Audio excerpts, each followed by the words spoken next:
সরকার বদলের পর মুর্শিদাবাদের উন্নয়নে প্রথম বৈঠকে দিশা কমিটি।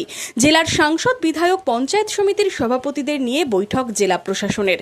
সরকারি বিভিন্ন প্রকল্পের কাজের বাস্তবায়নে জনপ্রতিনিধিদের নিয়ে বৈঠকে জেলাশাসক আর অর্জুন সহ জেলার বিভিন্ন দপ্তরের আধিকারিকরা। সোমবার জেলা প্রশাসনিক বৈঠকে যোগ দেন মুর্শিদাবাদের 3 সাংসদ আবু তাহের খান, ইউসুফ পাঠান ও খলিলুর রহমান। বৈঠকে ছিলেন বিজেপি থেকে তৃণমূল, সিপিএম সহ সব দলের টিকিটে জেতা বিধায়করা। এদিনের বৈঠক থেকে মুর্শিদাবাদ জেলার সার্বিক উন্নয়নে সরকারি বিভিন্ন প্রকল্পের কাজ কি পর্যায়ে রয়েছে, আগামী দিনে কোন কোন প্রকল্পে জোর দেওয়া হবে তা নিয়ে আলোচনা করা হয়। বিধায়ক, সাংসদরা তাদের এলাকায় কি কি উন্নয়নের কাজ করা যায় তা নিয়ে প্রস্তাব দেন। বহরমপুরের বিধায়ক তুলে ধরেন শহরের নিকাশি ব্যবস্থার হাল হকিকত। কি দাবি বহরমপুরের বিধায়কের? দিশা কমিটির মিটিং হবে, যেহেতু ভারতীয় জনতা পার্টির সরকার এসছে। দীনদয়াল উপাধ্যায় নামাঙ্কিত যেসব প্রজেক্ট, সেসব প্রজেক্টের বিষয়েই আজকে বিশেষ করে আলোচনা হলো এবং সমস্ত ডিপার্টমেন্টের আধিকারিকরা ছিলেন। আমার ইরিগেশনকে নিয়ে, আমার বহরমপুর শহরের 5টা নালা যেটা ইরিগেশন দপ্তরের আন্ডারে আছে তা অপরিষ্কার এবং এমন এনক্রোচমেন্ট হয়ে যাওয়ার জন্য পরিষ্কার হয় না, যার জন্য বহরমপুর শহরের জল বেরাতে পারে না। অল্প বৃষ্টিতেই শহরের বিভিন্ন জায়গায় জল জমে যায়, কারণ এই 5টা ড্রেনের দায়িত্বেই কিন্তু ইরিগেশন। তাদেরকে দায়িত্ব নিয়ে কাজ করতে হবে এবং সবথেকে বড় কথা, এখানে যিনি আছেন মেন দায়িত্বে, রণজয়বাবু, ওনার অ্যাক্টিভিটি খুব কম। সেটা আজকে ডিএম সাহেবের সামনে আমি সকলের সামনেই পরিষ্কার তুলে ধরলাম। ওনাকে কাজের দায়িত্ব নিয়ে কাজ করতে হবে। যে বৃষ্টি আরম্ভ হয়েছে, বর্ষাকাল আরম্ভ হয়ে গেছে, তো সুতরাং ইমিডিয়েট এই কাজটা না করলে বেলডাঙ্গা, হরিয়ারপাড়া এবং বিশেষ করে বহরমপুর ভীষণ অসুবিধার মধ্যে দিয়ে যাবে। জেলা শাসকের তত্ত্বাবধানে বৈঠকে বর্ষা ও বন্যাকে কিভাবে মোকাবিলা করা যায় তা নিয়ে আলোচনা হয়েছে বলে দাবি মুর্শিদাবাদের সাংসদের। দীর্ঘদিন পরে দিশার মিটিং আজকে অনুষ্ঠিত হয়েছে। ডিএম সাহেব আহ্বায়ক ছিলেন, খুব ভালো মিটিং হয়েছে, সকলে আলোচনা করেছে। এমএলএরা বেশিরভাগই ছিলেন, পঞ্চায়েত সমিতির সভাপতিরাও ছিলেন এবং ডিপার্টমেন্টের লাইন ডিপার্টমেন্টে অধিকাংশ ছিলেন, অনেকে ছিলেন না, তাদেরকে এসেছে পরে।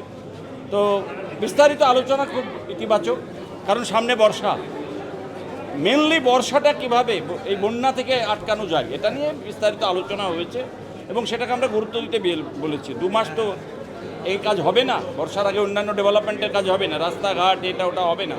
তো তার আগে অন্তত পক্ষে মেনলি এই বন্যা কবলিত এলাকা সেগুলো পরিদর্শন, বন্যাটাকে যাতে আটকানো যায় তার ব্যবস্থা করার জন্য বলা হয়েছে। এই বৈঠকের মাধ্যমে কাজের গতি বাড়ার সাথে সাথে গুণগত মান বাড়বে বলেই মনে করেছেন জঙ্গিপুরের সাংসদ। স্বাস্থ্য, পানীয় জল, নিকাশি ব্যবস্থা থেকে নদী ভাঙনের বিষয়ে গুরুত্ব দেওয়া হয়েছে বলে দাবি খলিলুর রহমানের। খুব পজিটিভ দিক আর কি, যে বিষয়গুলো নিয়ে আমাদের বিধায়কগণ, সাংসদগণ উত্থাপন করেছেন আর কি। দেখুন, হেলথের বিষয়ে, পিএইচের বিষয়ে, দ্যাট ইজ ড্রেনেজ আর কি, পানীয় জলের বিষয়ে, ইরিগেশন, ভাঙন, এসব বিষয়ে বেশি হয়েছে। আমরা পরবর্তী যে মিটিংটা হবে আর কি বিষয়, সেটাতে আরও বিস্তারিতভাবে আলোচনা হবে এবং সেদিকে আমরা আশা রাখবো সমস্ত বিধায়কই উপস্থিত থাকবেন। বৈঠকে যোগ দিয়েছিলেন নওদার বিধায়ক হুমায়ুন কবিরও। তার দাবি, দীর্ঘদিন পর হলো বৈঠক, উন্নয়নের গতি বাড়বে এই পদক্ষেপে। এইভাবে মনিটরিং করলে বা রিভিউ মিটিং করলে কিছুটা হলেও উন্নয়নের গতিটা বাড়ে। উন্নয়নের গতিটা, আগের সরকার তো একাই 100 বলতেন, তিনি কোনো আধিকারিকদের যেটা বলে দিতেন সেটাই তিনারা করতেন। এনারা ডিস্ট্রিক্ট ম্যাজিস্ট্রেটের নেতৃত্বে সব অনারেবল এমপি, এমএলএ, বিভিন্ন দপ্তরের আধিকারিকদের নিয়ে এটা রিভিউ মিটিং বলতে পারেন বা মনিটরিং মিটিং। বিভিন্ন প্রাথমিক স্বাস্থ্যকেন্দ্র বা ব্লক স্বাস্থ্যকেন্দ্র এখনো অসামাজিক লোকদের আখড়াখানা হয়ে আছে। সেখানে স্বচ্ছভাবে যে মানুষ স্বাস্থ্য পরিষেবা পাবে, তাদের যে সরকারের একটা দপ্তরে গিয়ে সেটা এখনো নেই। সেটাতে নিশ্চয়ই জেলা শাসক বা যিনারা দায়িত্ব আছেন তিনারা নিশ্চয়ই, আমরা কিছু পয়েন্ট করেছি, নিশ্চয়ই যদি সরকার গুরুত্ব দেয় তাহলে আমরা, আমাদের তো জনপ্রতিনিধি হিসাবে বিরোধী আসনে বসে এটা বলা ছাড়া তো আর আমাদের কিছু করার নেই।